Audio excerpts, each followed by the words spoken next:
So let's talk about the Liverpool game. Liverpool. Okay. Real Madrid. Yeah, my rival. This is my other rival. Yeah. So Liverpool won there by 1-0. I was 1-0. watching the game. In fact, I was impressed with Liverpool's performance, bro. They've had the ups and downs, this season. They've lost 4 games in a row at some point, and then they won against Frankfurt, and then they lost again. Oh, whilst we're still on the Champions League, we're going to touch on City there. PSG, Bayern Munich. Yeah, that was one of the games. That was one hell of a game. Luis Diaz, brilliant as ever. He's been brilliant this season, even though he got red carded. But what can you say about Bayern Munich this season, bro? What threat are they posing to all other European teams? That make a difference. Even if we talk about Vincent Kompany, did anybody think Vincent Kompany was going to win anything? We saw him get Burnley relegated, and then we were like, "Oh, is this guy going to do anything?" He was underestimated. He shut me up. Yeah.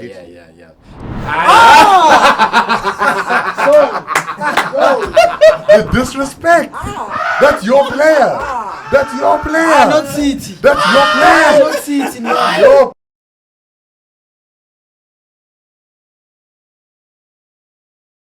Ladies and gentlemen, boys and girls, welcome to yet another beautiful episode of Late Night VAR. Come on, a round of applause, guys. Aye. Yes, sir. So right here, as you can see, man, I'm not alone. I'm with the boys. And these bros, they know football. I know for a fact they know football. Yeah, so the challenges, it's a bit hard today. So I'm with the boys. I'm gonna let you guys introduce yourselves. So on my right, let me start on my left. On my left, right here, who do I have? Thank you, Lifa. So my name is Englamar Jacob Mkize. In the football world, I'm the founder, manager, and player of a team called GSW Football Club. I consider ourselves rivals with the gentleman on my right. They've got a bit more wins, but I definitely say rivals. We actually came from a game last night. Very dubious decisions, but you know what? They got the victory. Okay, we'll get into it. We'll get into it. And then on my right, who do I have? Mr. Liverpool. Mr. Liverpool. Guys, I'm a Man City fan. For real. Cap. Real. Just keep the enemies close. No, this for real. You'll never walk alone, Mara. Come on, I'm walking with them. But I'm a City fan. Yeah. Tell them who you are, my brother. My name is Billy. Billy Billions. Yeah, you can call me like that, Billy Billions, because that's where it's at. And I'm here with Lifa, my bro, all the way from East Rand. You know what's up. Yeah. And late night VR, we're here. Yes, analyze, to be with you guys. Sikona, Sisi, Billy Billion, shut up. Danko. And on my far right, who do I have on my far right wearing a Man City jersey? Danko, my brother. Messi. I am Shabalala from the East End. B and I, as he mentioned, we're from Government Tiki. Big institution. Yeah. Sila. Danko. But I want to get into that, bro. Why are you guys rivals? So how did the whole rivalry thing come about? Look, I feel like I can start this one. Yeah. So we both teams play five-a-side football. Okay. And we'd like to say that we play at a very competitive level. Oh, okay. Because there's a lot of independent leagues all around Gauteng. Yeah. But where it really comes together are the tournaments. So in the last, honestly speaking, 7 years, I can say between ourselves and them and other teams, if we don't want to mention, out of respect, of course. Government Tiki, GSW, we've been playing against each other since 2018. That's a long time. We've survived the last 7 years. So when I'd say rivals, I'd say, out of respect for other teams as well, we've been very competitive, whether it's a 2,000 Rand tournament, whether it's a 10,000 Rand tournament, whether it's a 100,000 Rand tournament, or recently a 500,000 Rand tournament. We are there. 500,000. 500,000. Gents, you guys are paying for 500,000. 500,000. Half a bar. 2025. Half a million is on the line. We are there. You. So have you guys actually won? Okay, what are the tournaments that you guys have won? Okay, let me start with you guys. What is it that you guys have won as a Government Tiki fele? In anything. Look. I know it's a question that's putting you guys on the spot. But how competitive are you guys? Let me just put it that way. Okay, let me start. I think just to show how competitive we are. 2 years ago, we went to play five-a-side in KZN. KZN, We okay. came out third in the entire country. Yeah. So national tournament. No, definitely, bro. That's big. Yeah. Nationally, dog. Yeah. That is big. That was national level. Yeah. And then GSW? So I would say our most recent victory, there's this thing called Squad League. So we're talking about the 500,000 Rand tournament. It's a tournament called Squad League. Yeah. So Squad League goes, so this is the third edition. The first edition was invite only. I don't know why they weren't invited. I don't know who they pissed off, I'll just put it out there. There was a second edition which had a few qualifiers. Unfortunately, we didn't qualify the last season. Okay. Then now it's season 3. There's been Joburg qualifiers. Okay. There's been Bloemfontein, Cape Town, Durban, as well as last week was PE, Port Elizabeth. Okay. So we were fortunate enough to get sponsored to go play in PE. We won that recent qualifier. Okay, all right. And so that's our most recent one. Other than that, there's, as I mentioned before, there's a lot of independent tournaments. Yeah. So there'll be a 5K here, a 10K here. So it's very hard because the five-a-side scene in South Africa hasn't been professionalized yet. True. So the best we can do is these independent tournaments. I mean, maybe there'll be a fives football. There'll be an Adidas challenge here and there. So at all of those tournaments, you definitely find both teams competing. But that's what I can talk about in the most recent time. Do you see it as something growing in the country, like the five-a-side tournaments? Is it something that you would like seeing growing instead of obviously your normal tournaments where people, 11v11, but like your five-a-side tournaments, do you see them growing in the country? Honestly, I do see it growing. Yeah. And it has to grow. That's my opinion. It has to grow. Look at South Africa. We have 16 teams in the PSL. How many players are fortunate enough to reach in that 16 teams? Compared to England, there's 20 teams, first division. Second division, there's 20. So us as GSW and Government Tiki, we try ways in which we can make it, but through football still. Through football. So there's fives, indoor soccer, there's futsal, and then there's 11-a-side. 7v7 is coming up, but fives is getting there, and hopefully one day it does get. Personally, I would love to see maybe, let's say, you guys having your own Betway Premiership. Let me just put it like that. Because it's something that I feel South Africa is a sporting nation, as we know. We're one of the most talented countries, like sports wise, in the world, actually, you understand? So I feel like there's a lot of unfortunate people, talented players for that matter, who don't make it in the PSL, who don't make it in the Betway Premiership, and it's unfortunate. We would like to see more of those talents playing, especially in your five-a-side tournaments, you understand? So I think it's something that hopefully that we could get a sponsor some way. Someone can, invest their monies and say, well, you know what, let's have a league. And a professional league, like 30 games a season or something like that, where we could see talented players who don't make it in the PSL playing a five-a-side. Yeah. Because, I've seen a lot of, there's a lot of James who are talented, but end up, giving up on their dream because they don't make it. And a lot of professionals, or not professionals, people make it professionally in this country at a very late age, 28, 29, of which it's a bit unfair. All those years wasted. I feel like maybe that five-a-side thing can give an opportunity to many youngsters. You understand? So that's something we'd like seeing growing. But otherwise, rivalries aside, chance, teammates, Teammates.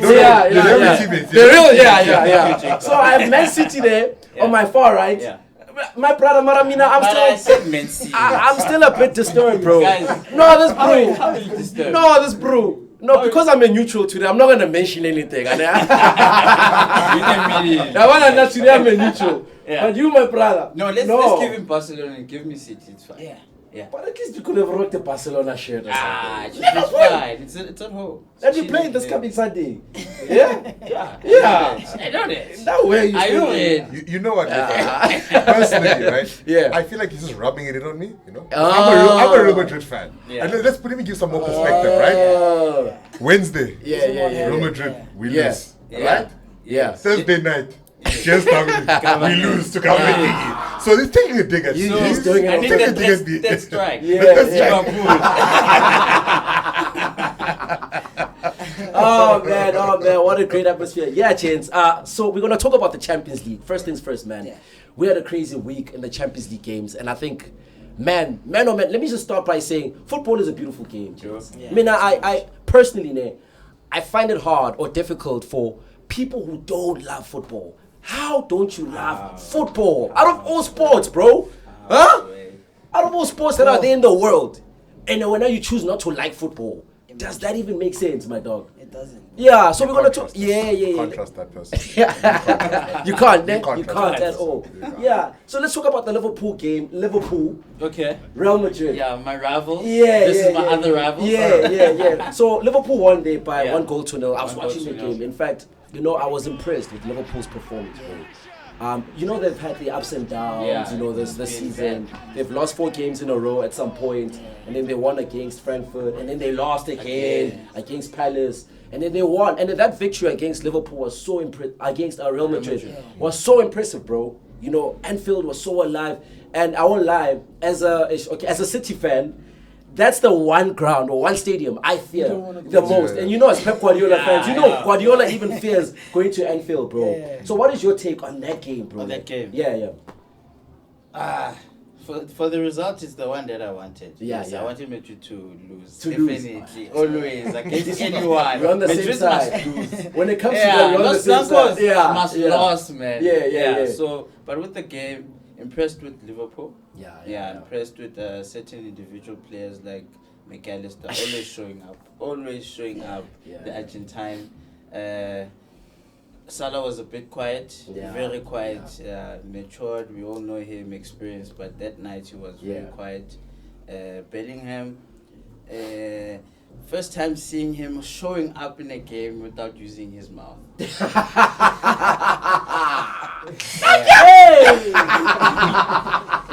That part I love. But the result for me, perfect one, deserved win. Yeah. Anfield was crazy as always. Congratulations to Liverpool, definitely. Yeah. But dog, what can you take from that game? Look, where do I even start? Yeah. I think number one, the thing is with Liverpool's recent, I said, congratulations on the win. Madrid fan, eh? Madrid fan, of course, Madrid fan. I gotta take it. They forget all the Champions League losses, but I'll take it. I'll take it. I think with the current Real Madrid team, I think what we need to address as a team is the whole Vinicius Junior and Kylian Mbappe situation. Okay. I think if Real Madrid's going to go on to win many trophies, we need to address that. On top of that, we've had the recent injuries to our right back position. Carvajal was injured. Trent recently came back, but now we've pulled Valverde out of midfield and put him in the right. Personally, I like Valverde in the middle. I think he offers a lot of work rate, as well as he can also dictate tempo. Yes, not to the level of a Toni Kroos or a Rodri or so forth, but the manner in which he dictates the midfield is very different. Sure. So now you had players like Camavinga now drifting to the wide. I don't understand that, why he's now playing as a right winger. He was playing as a right winger, if we're being honest, And I think that Liverpool could have honestly torn us to pieces. If it wasn't for Courtois. If it wasn't for Courtois, we would have been torn to pieces. This is true, So, and that tends to happen in these big games is that we become over-reliant on Courtois' brilliance. And we do not stabilize our defense enough. It's a very big problem that we have. I'd also want to attribute it to, Adagula. I think, he had an average game. And for some reason, Xabi Alonso has this faith in him, that every game, even when he makes mistakes, he pulls them off when it's too late. I mean, you have Rodrigo coming on, there's 20 minutes left. That's very harsh, I think, So I think, if you identify issues, fix it, and then we'll talk about it later. But even then, I mean, Vinicius Junior, you have a 1v1, you pass the ball back to Carreras. He gives it back. Now you must take on 3 players. It doesn't make sense. It doesn't make sense. I mean, yes, Conor Bradley had a brilliant game. Don't get me wrong. I mean, Conor Bradley pocketed him. But whenever Vinicius had a 1-on-1 with Conor, he wasn't taking it. That's the player you expect. Got a 1v1, take it. Other than that, I hear your man of the match being a McAllister. I would give it to Szoboszlai. I think Szoboszlai, Dominic, he destroyed Real Madrid. He dictated tempo, set pieces. I mean, I think he got the assist for McAllister. I might be wrong. But other than that, it's going to be a long season for Real Madrid. We might have beaten Barcelona 2 weeks ago, but it's going to be a very long season. I never thought I'd hear that from a Madrid supporter, especially after the El Clasico. Do you think you're winning the UEFA? Madrid supporters were livid, bro. You guys were having the time of your lives after the El Clasico. I mean, the thing is, you win 2-1. 2-1 is not a true story of what happened in the game. It's not a true reflection. It's not a true reflection of what happened in the game. And I think that's the problem with Real Madrid is that we get away winning games on individual brilliance. Mbappe will give you a hat-trick, or Mbappe scores 2, or Bellingham scores 2. You can, even in the last 4 weeks, we cannot say that, wow, Real Madrid dominated this game. You know what I mean? Yeah, As a team, you can't say that the team effort, you know, the team performance was amazing. Yeah. And that's why I'd say he's going to have a very long season. My brother, so Man City playing against Liverpool on Sunday. So based on the performance that you saw in the Champions League, what can you take? Are they a threat, considering the fact that they're going to go to the Etihad? Can they cause troubles for City, you know, going to the Etihad? I think based on maybe the past 5 results against them at the Etihad, it's a 50-50. It's a 50-50. Honest. But based on how they played during the week, but I trust my boys. I trust the boys, and I think so far Pep has been changing the style of play, changing how he wants to approach games and stuff. And he has a better plan than last season. We all know what happened last season. So going into this game, I think if Pep has the right plan, Ane is nothing. Ane's slot is nothing. Nothing. Did you hear that? The confidence. I love that. I love the confidence. It's difficult. To say nothing. I mean, wow. You know what? I gotta say. You ever seen you having a bad season? Then you get that win. And now that win is against a Real Madrid. So who are bad? Yes. They can be bad, but it's still Real Madrid. It's still Real Madrid. So true. That thing can give you actual. We are back. You see. When in actual fact, are they back? Let me ask you. Are they back? I'm a City fan. We are back. We are back. Liverpool. I'm saying City is back. Oh, okay. Yeah. All right. No, also, Lifa, in these type of games, it's all about who wants it more. Yeah. I think based on form and stuff, doesn't matter. Form doesn't count in such games. Out of the window. So it's all about who's more prepared, who wants it more. It's all about the stakes. So would you say Liverpool wanted it more? But why would they want it more? Or are you saying the game against City? Yes. Oh, the Sunday game. Wins. Oh, okay. Well, whilst we're still on the Champions League, we're going to touch on City there. PSG, Bayern Munich. That was one hell of a game. That was one hell of a game. Luis Diaz, brilliant as ever. He's been brilliant this season, even though he got red carded. But what can you say about Bayern Munich this season, bro? What threat are they posing to all other European teams? I think, take it. Start first. The best team in the world right now. Right now. That's something we cannot argue about. We can't argue about. Right now, they are the best. So there's no team that can stand Bayern Munich. You know what, the thing is, I would say, in terms of standing, I mean, that I wouldn't take it that far. Okay, But the thing is, what Bayern Munich has figured out this season, they've got balance. Every single position they have, they are excelling at it. From the goalkeeper to the right back to the left back, Lima stepping in midfield sometimes. Conrad Lima, bro, what a player, dog. They have figured it out. Even one thing that Bayern Munich has managed to do this season, which I think a lot of us are overlooking. Harry Kane's playmaking ability. Thank you. He's playmaking ability. I think Harry Kane deserves a round of applause. That is one guy, you know, as an Erling Haaland fan, as an Erling Haaland supporter, of which I still stand by the fact that records. But I think type of strikers. You know what Harry Kane has over Haaland. Okay. Harry Kane can play in every position. Let me put it that way. Can drop deep, can play diagonal balls. He's a great passer of the ball. Can mark, can defend. He can do a whole lot of things. He offers more to the team than Haaland does.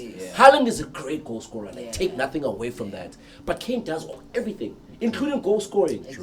So I can give Kane credit, in those aspects, because I think Harry Kane is a complete player. I would call him a complete striker. With Haaland, he's a goal-scoring striker, of which obviously your job as a striker is to score goals.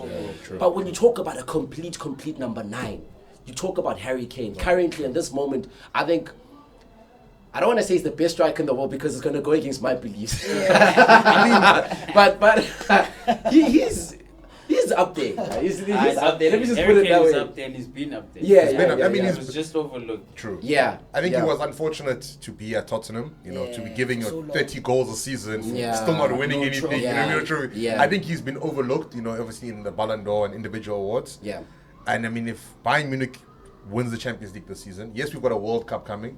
England, let's say, gets to a semi-final. We have to say, hey man, Harry Kane is going to be one of the candidates to win the Ballon d'Or. So far so good. So far so good. So were you surprised with the way Bayern approached the game? Because I'm looking at PSG and I'm thinking, PSG attacking-wise are very lethal, bro. But considering the injuries that they had, Desiree Doué was out, and also Dembele was a doubt as well from the start, Few minutes. Were you surprised maybe by the approach? by Bayern Munich going to Paris and attacking, like that. Or I think I wasn't surprised. Yeah. It's how the entire season. Play. So one of the stuff Vincent Company identified was that we need to suffocate teams. When we're playing home or away, suffocate. If you check that game, they went 1v1 in almost each and every aspect. 1v1, 1v1, 1v1. Yeah. It was a really hectic game. It was a lot.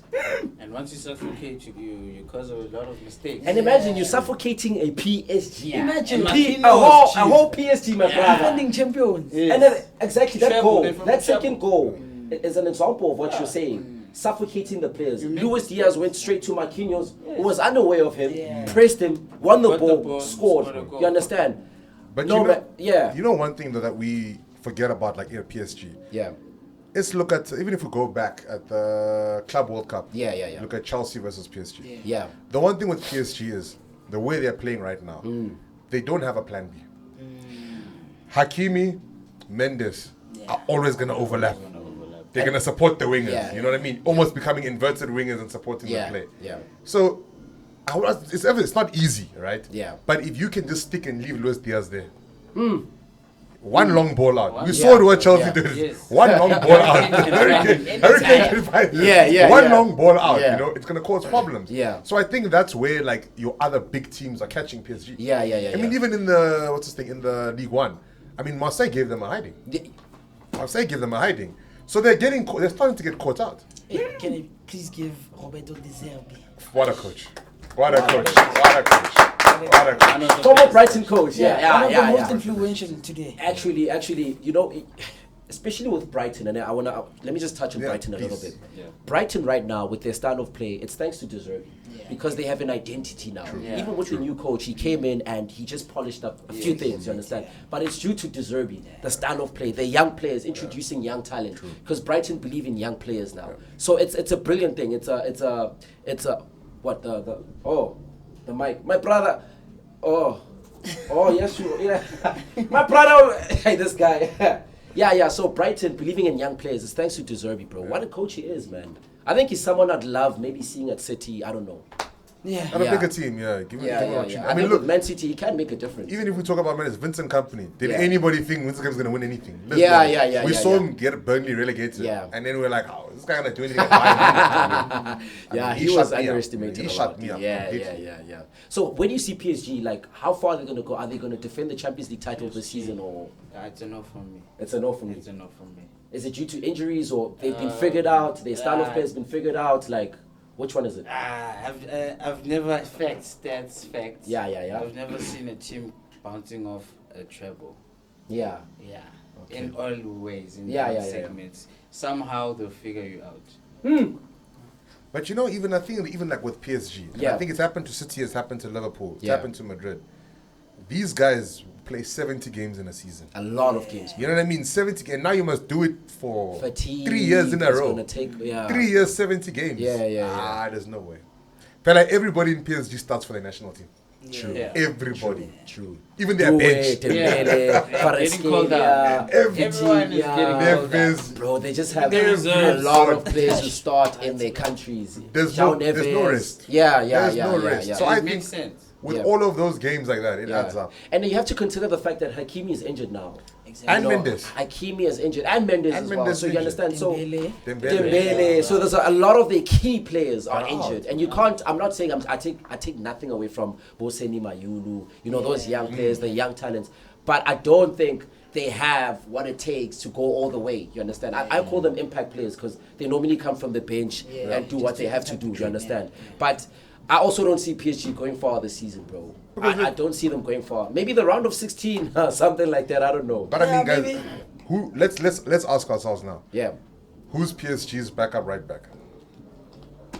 Who's PSG's backup right back? Who? This is the problem, No one knows. We love football. No one so knows. Much. We can talk about all the teams. Yeah. We don't even know PSG's backup right back, and that is scary. Crazy. And even if they play João Neves, he's not like a... He's not a natural he's not fullback. True. He's not a natural fullback. Problems. Yeah. And then with Bayern, do you see them going all the way? I don't want to lie. I fear Bayern. Based on current form.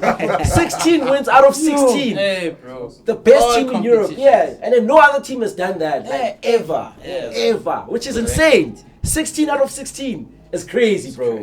It's crazy. So, it might be going up through. Definitely last four. Definitely. Semi-finals. Giving them the final. Not the cup, the final. But now what's interesting is that Bayern will play Arsenal at the Emirates. And for me, I think that's something that is... You could call it a test because we're talking about an Arsenal team that hasn't conceded a goal the entire October month. It's getting boring.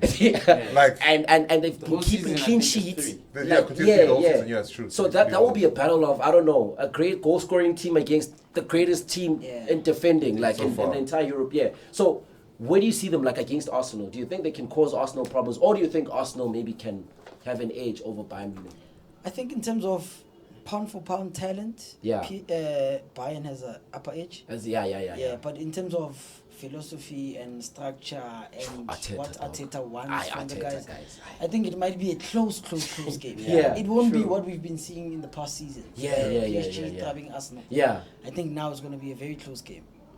But I'll definitely give it to Bayern. Either way. I think that stems from the I don't like Arsenal, bro. If there's one fan base, Bayern too. He's a Barcelona fan. You know what? But if you were to ask me which one would I prefer to win between Arsenal and Bayern, I'd go for Bayern Munich because if there's one thing I can't stand, bro, noise levels from Arsenal fans, bro. I cannot stand Arsenal fans. They're talking as if they've won the league already. They're talking as if they last won the league 2 years ago, which is 20 plus years ago. I don't understand. They haven't won a major trophy since 2004. 2006. Like, when last did Arsenal win a trophy that warrants them to talk like this? The Arsenal fans. They won an FA Cup in 2020, they won an FA Cup, which is fair. It's 5 years ago. Yeah, but it's being number 2 for how many seasons? How many seasons they've been finishing second? But I won't lie, they are big threats, bro. We need to consider Arsenal for the Champions League because not even the Champions League. Let's talk about the Premier League. You see the two of you. I've got big trust issues. The two of you. You can't even finish your sentence by saying Arsenal. You can't even finish the sentence. I won't lie. The two of you, I don't trust. I never thought in any day I would have nightmares about Arsenal. But currently, they are the team that gives me nightmares, bro. Because when I think of Arsenal, and after if you don't laugh, then I'll take you seriously.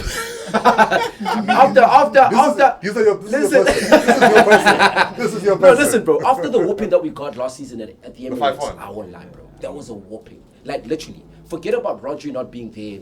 Arsenal had a game plan, and they executed it. Like, literally. You know, it was my first time seeing City not know what they're doing in the game.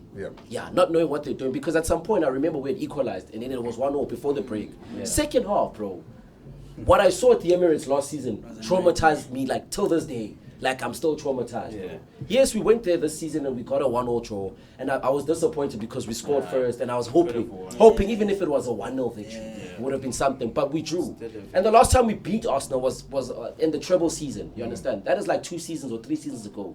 That's a long time. And I think we need to give Arteta credit, bro, because what he has been doing, I know he's been there for like 5-6 years now or whatever. But I think no, thing is, I can't take it. How are we doing this? A part of me doesn't take Arsenal serious. A part of me doesn't take Arsenal serious. But you're not going to lose subscribers.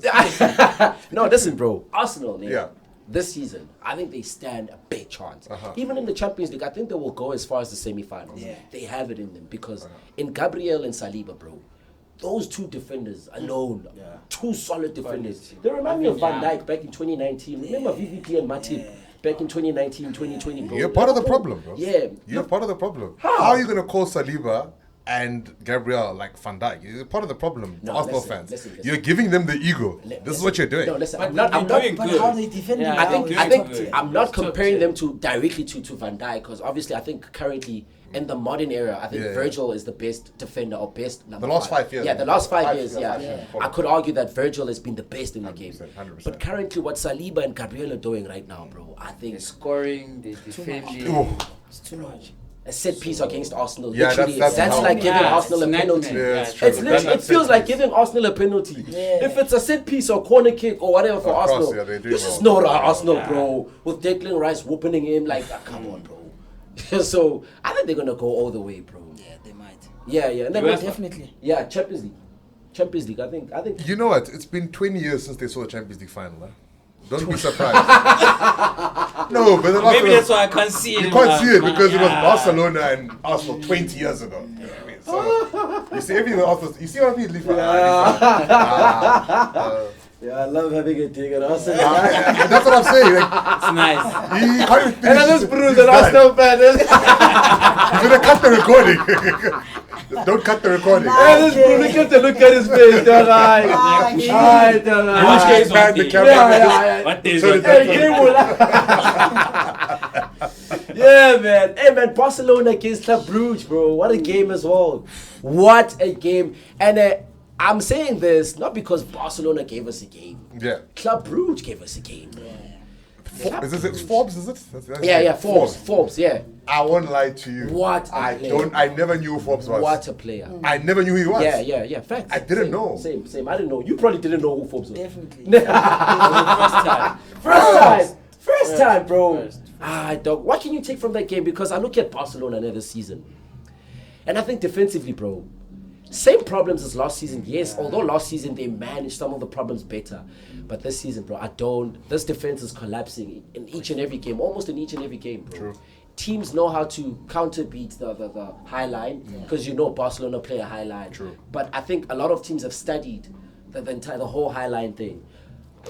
You as a Barcelona fan, yeah. I want to hear your take. Comment. I really want to hear the Barcelona. I think for me, we can blame the defense and say maybe we haven't adjusted as a defense. Right. But for me, we can blame the midfield. Okay. Before that pass comes for us, we need to put pressure there. Yeah. And our midfield hasn't been doing that in the past 5 or 6 games. So also, I think Hansi needs to adjust to the game. Yeah. He needs to move on. It worked last season. Yeah. With the people we had last season. Last season we had one of the best defenders, unsung hero, Inigo Martinez. Was brilliant. I think he was one of the best defenders amongst the 4. Yeah. Now we have Ronald Araujo. He's not really. But he was one of the best. Was 2-3 seasons. Yeah, 2-3 seasons ago. What happened? His injury. He had a very bad injury. Yeah. But just to add on that, it's a thing of we need to restructure as a team. Not blame the defense entirely. Okay. Let's look at the midfield and the strikers. How are they putting pressure? Because before that ball is played, there should be a pass somewhere. Yeah. So we need to put pressure on that player who's playing the ball. Yeah. I think for us, it's a learning curve. For Hansi, it's a learning curve. Yeah. He came last season, took the world by storm. Everyone was like, hey, pasa. Yeah. But now we're seeing the cracks, we're seeing the mistakes from some of the players. Yeah. We also have injuries, a lot of injuries this season. Yeah. But let's not blame the injuries and stuff. I think when you play for Barcelona, you should be ready at all times. It's one of the biggest.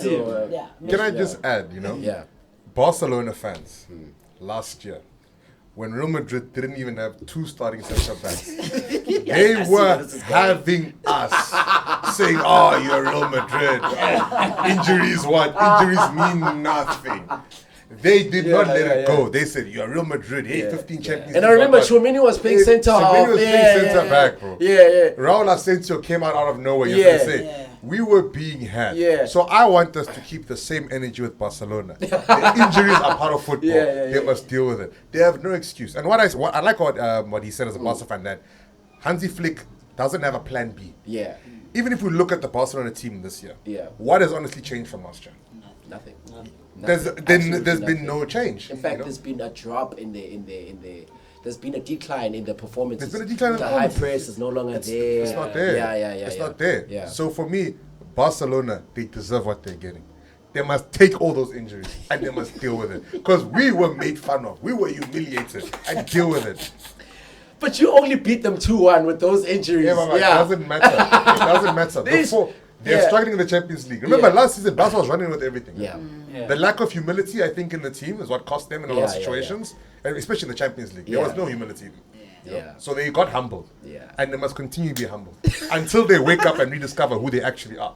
let me guess. You don't like Lamine Yamal for sure. No, bro. For sure. You don't like Lamine Yamal for sure. Barcelona. Listen, guys. I think he's directing the whole thing to Lamine. Guys. Yeah. My boy, Lamine Yamal is right now top 10 players in the world. Okay, 10. Top 10. 10. Yeah, I'll say 10. 10. I'd say top 10 in the world right now, without the PR. Because there's other players. This is how deluded some Barcelona fans are, right? Is that you will put Lamine Yamal as your Ballan d'Or candidate ahead of Rafinha. Really? Okay, yeah, no. Really? That one really? I was a lot disappointed with the PR, bro. That's what I'm trying to say. Yeah. As I said, but back to the Lamine Yamal point. I think Lamine Yamal, brilliant. Hence why I say it's top 10. Yeah. Lamine Yamal for the next 10 years is going to dominate football. Yeah. There's no... If you don't accept it now, there's something wrong with you. Yeah. I love Lamine Yamal. However, the manner in which his father is handling his career, I think is a problem. Yeah. I feel like his father's living through his son. Yeah. And that needs to be controlled somehow, because it's going to affect Lamine Yamal. It's definitely going to affect him. But no, I'm not taking a dig at him at all. I mean, he's 18 years old. I mean, guys, if any of us were 18 playing for Real Madrid or Barcelona, can you imagine? I think we would all have that sort of ego. Can you imagine Imagine Lifa.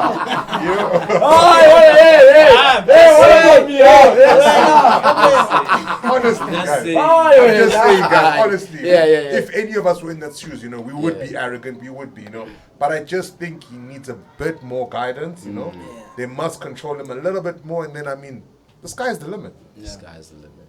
I think okay. And how far do you see Barcelona going this season? Let's start with the La Liga. I think, obviously, do you see them going far in the league, or... La Liga, we might go toe-to-toe with Real Madrid. Yeah. It depends on how the second round starts. How we, after the January transfer window. Yeah. I know financially we're not in the best place.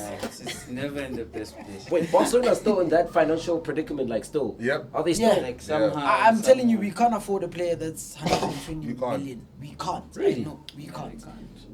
Have you watched some videos on the scandal of what happened to the money? With Mateo, I don't know what. No, I'm not going to go into it. Yeah. No, I'm just saying. But I know, embezzled a lot of. A lot of funds. Yeah, a lot of even funds, the whole thing of, you had scouts which were getting paid 4 million euros a year.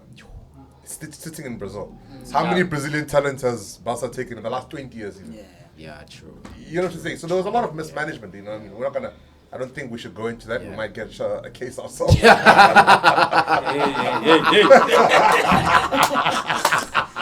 Stop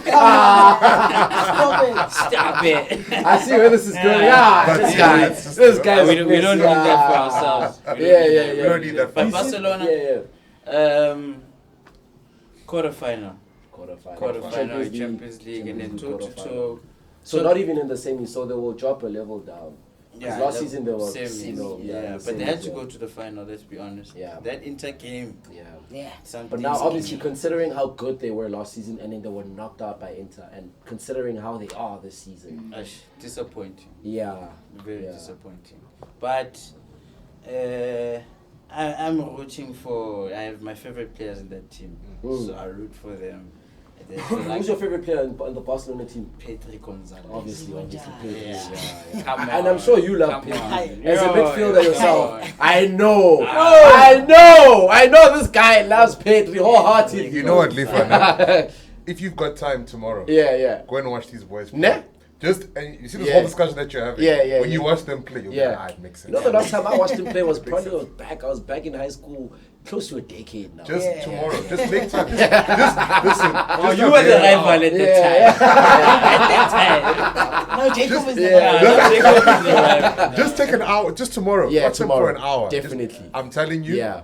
The philosophy. It's a combination of Barca. It's a combination of Pep Guardiola, let me rather say. Pep Guardiola, and I'd say a bit of Jurgen Klopp with the pressing. Wow. That's how they play. They is press some huge and they shout. Keep the ball. That's all they do. They press, that keep is the a ball. huge shout. That's Wow. So quarterfinals, Barcelona. La Liga. Barcelona, top two. La Liga top two. Yeah. So you don't think none of you guys believe that Barcelona this season are gonna go all the way? The problem is Real Madrid is also not having a best. Because I look at Real Madrid as well, and I'm thinking to myself, it's not like Real Madrid are that good. I'm not saying they're bad. They're better than last season. They are better than last season. You can see the difference in which Xabi Alonso has made. But obviously, there's a little bit of cracks still in that Madrid side. And I'm thinking to myself, Barcelona still stand a chance, bro. Of course, bro. It's only like 5 points difference. 5 points difference. It's not a large. And they've only played 11 games. You understand? So it's still a long way to go. There's still a long way to go. Agreed. Interesting, bro. Last but not least, okay, we can touch on the Champions League. Yeah. Manchester City. This season, given the horrible season that we had last season, bro, as a City fan, I haven't recovered, dog. Now 2024. That was one of the worst. That was one of the So worst, long, and I'm still traumatized. bro. You know what I think, Lifa? Yeah. Because of last season, I'll get you an Arsenal shirt, right? You had an Arsenal season, huh? Things look good, and they fell apart. Keep the energy. That's what I'll do for you. That's the gift I'll give you. They're testing your patience, my dog. Look, I like Arsenal, don't worry. I'm with you there. Explain. Take the shirt. I like Arsenal. You know what, the thing is, right? There's people that know me, right? I was I'm an Arsenal fan. I love Arsenal. I can't run away from it. I love Arsenal. Like, if it comes to England, I'm an Arsenal fan. I'm not going to run away from it. If it comes to England, definitely. I mean, the way that they played, I mean, it was very entertaining. For many years. Under Arsene Wenger, definitely. Under Arsene Wenger, Yeah, Arsene Wenger had... Very entertaining. I'm not going to pretend. His style of play was crazy, bro. With Ozil in there, Aubameyang, at some point, Jack Wilshere, Giroud. See, that was the Santi Cazorla. Yeah, Aaron Ramsey. That Arsenal team was crazy, dog. You know what, Lifa? I've got a strong take, you know? As a player. I want a strong take. If, right, Arsenal didn't build the Emirates Stadium, you would be an Arsenal fan. You know why? Why? Arsenal only started declining when they couldn't buy players anymore. Arsenal was always at the top. When buying players, buying Bergkamp, buying Henry, buying Pires, buying all these players. The investment. When they had to now start relying on a 16-year-old Fabregas, a free Alexander Hleb, you know, when they had to now rely on that, that's when they started to decline. But definitely you would have been an Arsenal fan. What makes you think I would have been an Arsenal fan? You know fan? why? Because, look, I'll say it, let me tell you this. I know what you're going to talk because about. Because of, if you look at, you're a winner, right? We've heard that. You're a winner, right? And we've been hearing it. No, but I'm saying, but you're a winner. When did you start speaking? You're a winner, right? Bro, you're a winner. We're all winners in this room. I'm just saying. I know what you're trying to say. And we're all winners in this room. The point I'm trying to make is, when you started understanding what football was about, fortunately or unfortunately, however you want to paint it, Man City was winning. They were playing well. So let's say you started supporting Man City what year? Give me the year. 2011, right? Roberto Mancini, You had just won the FA Cup. Yeah. So maybe your first big memory is you watching them win the FA Cup. And it's crazy, bro. That's not even how I started supporting City. I'm just saying, this is the things that happen, right? Okay, yeah. 1 year later, Aguero wins you the final on the final day. Yeah. What is that not going to draw you to that?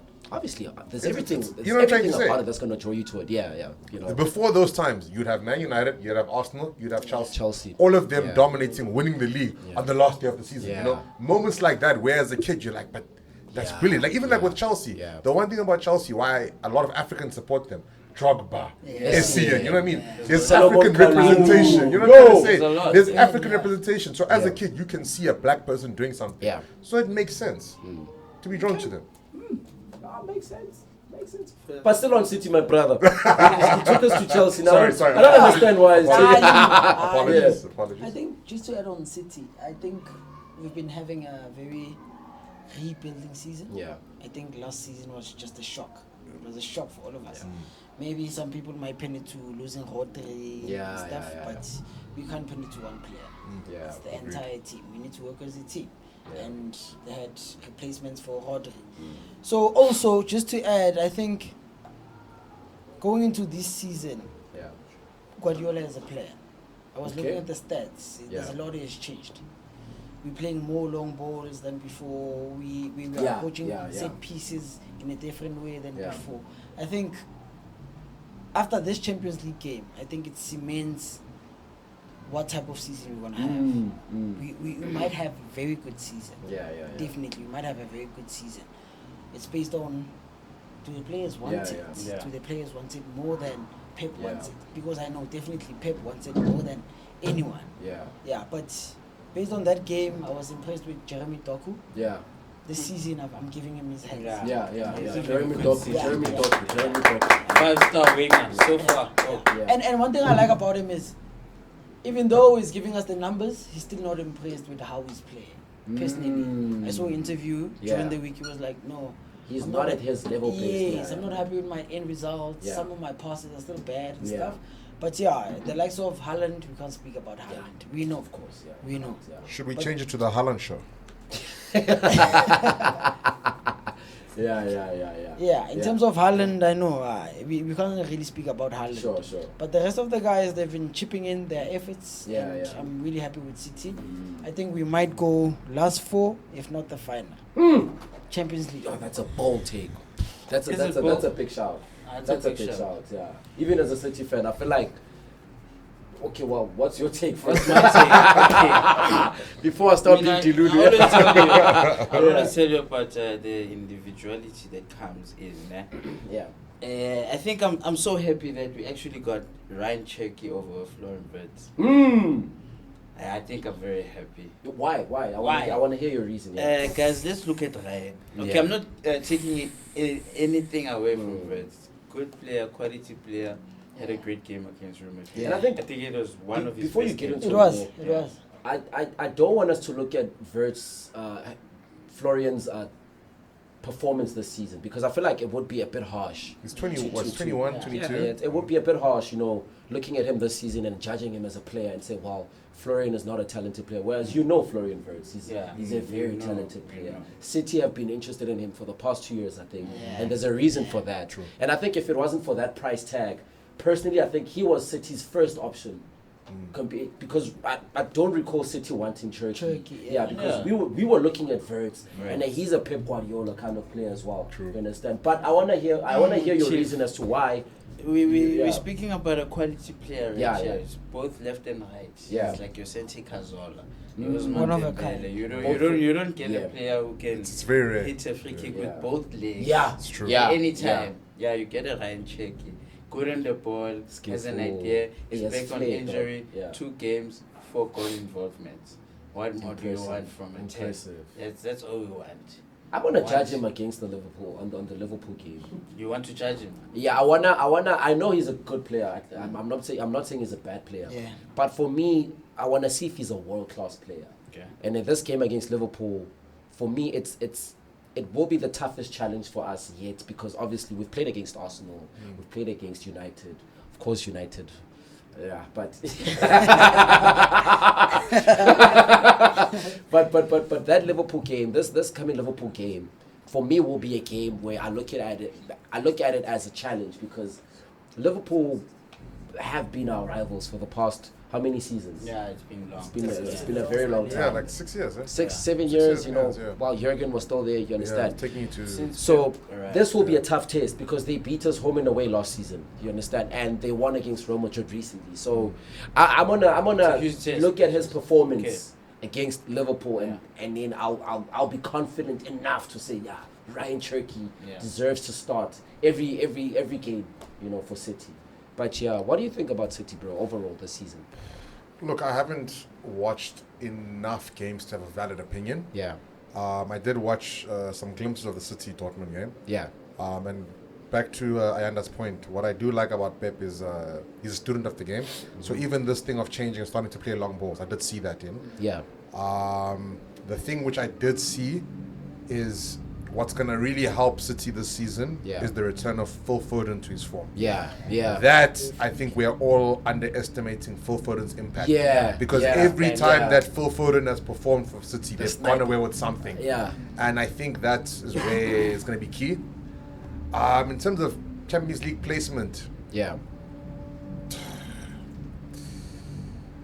Depending on where you're still not convinced. I'm not convinced. The maximum, the thing is, right? If they let's say if they get automatic qualification, right? They go to round of 16, right? Round of 16, that works. If they go to round of 16, I say minimum will be quarterfinals. Sure. Minimum. I'm saying minimum. Minimum. Oh, minimum. Not maximum. Oh, You know what I'm thinking? I'm thinking he's saying. I'm saying minimum. Yeah, minimum. Because I think whoever they get in the round of 16, they're definitely going through. Yeah. But now you could have a situation where one of the other big teams drop through, like what happened with PSG last season. You know how they fell into that second tier, and then they go and they beat Liverpool. They beat I was genuinely shocked. Yeah. So I do think if they get to the quarterfinals, then but that's where I'm gonna cap it. I do not have enough information. Yeah. I'm not watching them. I think enough. so. You know, Foden's back. He's hungry. I'm not watching them enough. I can't make an opinion. We have to consider Haaland as well this season. Keep him fit. You have a chance on winning every trophy there is like this season. And even then, if Haaland gets hurt, they have Mamouche. Yeah, but so they've got good. I think this season the problem is that we're heavily reliant on Haaland. You know, he's our top scorer by far. If you check the stats, I think our number two, our second goal scorer has like 2 goals. Like imagine Haaland has 13 Premier League goals, and then the second player literally has 2 goals. You know, and I don't know if that's a bad thing. How do you view that? Is that a bad thing considering City were a team? Remember when everyone would get never had strikers, 6 goals, 5 players at some point at 10 plus goals. You know, when you had Sterling, Mahrez, you had Foden, Sane, you had all those players. Is it a good thing that we're heavily reliant on Erling Haaland? I think it's not. It's not a good thing. Look, I feel like at some point some of the guys need to chip in. Yeah. We lose Haaland tomorrow. Who are we relying That's my worry. Yeah, like I spoke about Doku now. Yeah. In terms of assists and impacting the game, 100%. Yeah. But in terms of scoring, final product, some of the boys need to, you know, pick up their socks and stuff. Yeah. Step ahead, they should come. Mamouche, you said Mamouche. Yeah, I said Mamouche. I love him, very creative, but I think he's the only greedy player City has. Really? Mamouche? Nah, you must focus on Mamouche. I love him, creative, he likes to take shots, he's greedy. He takes some shots, man. He takes a lot of shots unnecessarily. So that's where the greediness comes in. Yeah. So please, they're always complaining. Look at other players, maybe. Don't focus on him. Focus whatever he does and then look at the reaction from the next player. Like, why didn't you pass the ball? Yeah, it's always Mamouche. You know, I always go back to this. I think City have made a huge mistake, and I'll say it over and over and over again. Releasing Julian Alvarez was the biggest mistake Pep Guardiola has ever made. Because I knew, even if Haaland was to get injured, I knew it was a certainty. With Alvarez coming in, I knew there would be a goal coming in, a crucial goal. And even in big games, let's talk about big games, because I know Alvarez in big games, that's when he shows up, like he shows up the most. It's true. Do you understand? So I think with City, letting him go, I don't understand. But what do you do? To this because day. you can't guarantee him a starting position. That's the problem. Yeah, I think with Alvarez, it was a thing of how many games am I going to play? Yeah. And I still want to play for the national team. And he knew how good he is as well. Yeah, I want to play with Messi regularly. And if I don't play much, I might not be selected. So I think it's one of our biggest losses in the past 5 years. Yeah. Honestly, one of our biggest losses. But for him, it was a good move. Yeah. To some degree. Not entirely. Because with Atletico Madrid, you're not really guaranteed trophies and stuff. But you're gonna become. You're not guaranteed trophies at Leti. like a certain team in North London. Like this one. Like FA Cup. Like a certain red and white team in North London. Yeah, but for him, it was a good move in terms of playing and getting regular game time, getting selection for the national team. It was a good move for him. But also for us, it was a very, very, very big loss. I feel like even releasing Ferran Torres at some point, I was sad, bro, because didn't he want to leave? He wanted to leave because of the whole game time thing, of course. You know, under Pep Guardiola, you have to know, you have to fight for your position. You know, it's no guarantee if I can perform this game. It's no guarantee that I'm going to start the next game. And that's how it's been with City. You know, you look at your Bernardos, they sit on the bench as well. You look at your Foden sometimes. You understand? So with City, there's no real guarantee. Or are you going to start the next game? Ryan Cherky might have played well, last game, but there's no guarantee he's going to start the next game. You understand? I think with City it's only Haaland and Donnarumma. People who are certain at the moment are going to start, and Ruben Diaz as well. In fact, I was shocked he was out of the Dortmund game. He was on the bench. I was literally shocked that they chose to play Stones over him. Against Dortmund. That's why I was shocked, because I would have expected him to start. Liverpool is coming. That's when you know Haaland is City. Diaz is City. That's when you know. That's insane, bro. The Sunday game, Liverpool City predictions. Yeah. You start. Me? Yeah. You know I'm gonna go with City, my brother. I'll tell you why. I'll tell you why. No, not because I support City. Okay. But I feel like this season, there's some sort of stability. I'm not saying it's there 100%. I've seen City at their highest, at their peak. I know what a dangerous City side look like. You understand?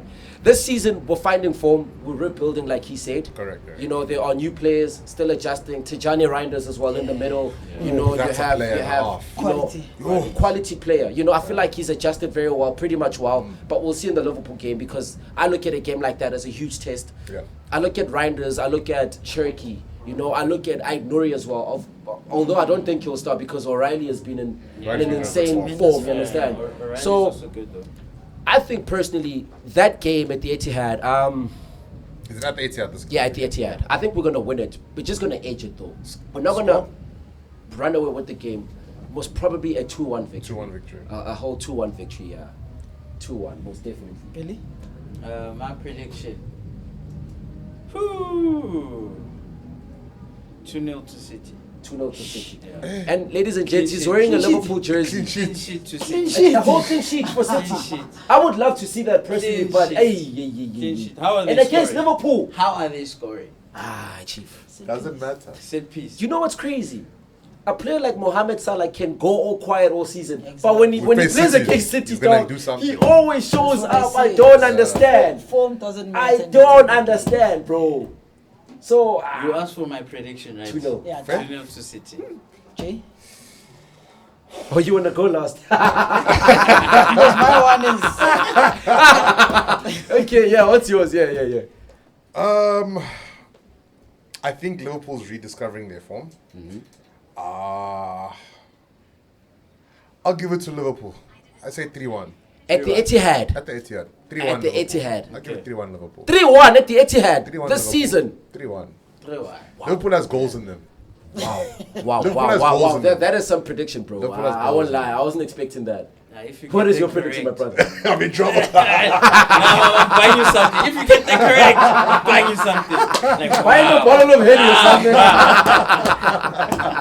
Yeah. Jacob is dreaming. Yeah. It's all a dream. He's trying to be the different one. Yeah. The different one. This guy thinks it's FPL here. This is real life, my brother. Yeah. I think on my side it's a draw. I think it's either 1-1 or 2-2. But let me go with 1-1. 1-1. I'll go with 1-1. Because both defenses are solid. Both attacks are not quite. Yeah, not amazing. Quite. Yeah. So it might be a game where if you score, I'm gonna want it more, and then I score, and then we both. But you know who I fear the most in that Liverpool team? Yeah. Ekitike, bro. I fear that. That boy, and each and every game. I fear that guy because that guy is a nuisance to defenders. I know for a fact you don't want to defend against that guy. Is Isak back He's from a injury? bully. He's physical. I think he's still injured. He's still injured. But in that Madrid game, he was everywhere, bro. Everywhere. And I saw how difficult it was for Wumi Litao to contain him because he was just everywhere. His movement, Sometimes he's on the left, sometimes he's in the middle, he drops deep. Ekitike is one player that is annoying to defend against, bro. And that is one player I fear the most going into this game because I look at our defense and I know how good they are, but Diaz has some mistakes in him, bro. Let's be honest with Diaz, bro. Our opponents that if you just face if you go towards Ruben Diaz, bro, you know for a fact you can't win a 1v1 against him. You know, because I don't know, man. Diaz has moments. There are moments where you'd say, yeah, he's brilliant. Yeah, that was a brilliant game for him. Yeah. Especially remember when we won the treble, like the games he would have against Bayern and Real Madrid. That season he was outstanding. In the box. But apart from that, bro, I look at Diaz, especially last season, I'm like, What's been It's not the happening? same. It's not the Even same. Vardiol, I think he's a great player. He's a great defender. I'm still not sure which one is his best position, centre back or left back. Yeah. I don't know. He personally says centre back. Centre back. Centre back is his best position. Do you think he's a great defender? But do you play him? But now the thing is it on the left side or the right side? Because isn't it centre backs these days have that problem where they can't play? So he's both left-footed, sides. so he's normally on the left. So and then you place Diaz on the right. I'm thinking that's my obviously the back four. Yeah, the back four. What would So if you you have were as to, your back four? I'm Yeah. actually going to ask you guys. How would you line it I up? think as my back four, I'd have back five. Joe. Let's start with Donnarumma. Okay, Donnarumma. Okay. Yeah, I still said the back. Yeah. Donnarumma, Nico, O'Reilly. Yeah. That side. I'd have. On your right, yeah. The right side is The an right interesting side is one a problem. because I'm thinking do they Matthias have? Nunes. He's a centre mid, isn't he? Originally, He is. Centre mid, He is. That's why I'm not fully convinced about him playing on the right. You know Pep, Pep, he'll try anything. I tell you tactics, my Don't friend. worry, Gakpo will cook him this weekend. Yeah, It's fine. and that's why I can't have him playing on the right. I can't. You can't put a Nunes against Gakpo, bro. You can't. You can't. You literally can't. Yeah. So you'd rather go Rico So I Lewis? think Rico Lewis. Yeah. That's what he's saying, you know. Yeah. Rico Lewis. Who would you put there? So Okay, wait, it's fine. please finish. Okay, Let- finish, let- finish, let- finish, let's yeah, do finish. that. Rico Let's- Lewis. Yeah. And then, if I want to control the entire game, I'd Yeah. have John Stones. Okay. Oh, okay. Yeah. And Joasco Guardiola.